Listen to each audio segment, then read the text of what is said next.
Welcome to Luca is a Billionaire, where the only thing I invest in is your answers. In this video, I will explain how to put a Tesla Model 3 in neutral. To begin, ensure your foot is on the brake pedal. This is a crucial safety step before attempting any gear changes. Next, locate the gear selector stalk on the right side of your steering wheel. This stalk controls your drive, reverse, and park functions.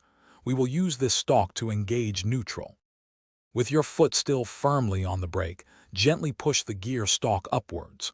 Hold it in this position for approximately 1 second. You will see the gear indicator on your Tesla's display change to N, confirming that neutral is now active. Once N appears, you can release the stalk. Remember to keep your foot on the brake until you are ready to move or exit the vehicle. For situations like towing, you can also activate tow mode through your touchscreen. Navigate to Controls, then Safety, and finally select Tow mode. This will automatically put your Model 3 into neutral. In an emergency, if your touchscreen is not working, you can still engage neutral by pressing and holding the park button on the end of the gear stalk for several seconds.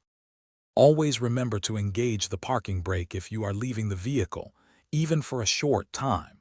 Your Tesla Model 3 is designed to automatically shift into park if you open the driver's door while in neutral, which is a great safety feature. This ensures your car doesn't roll away unexpectedly. For more helpful tips and other great deals, check the description below this video. Also, if you're looking to upgrade your home tech, you'll find a link there for the Echo Dot smart speaker. Thanks for watching and please subscribe. It's the best investment you'll ever make.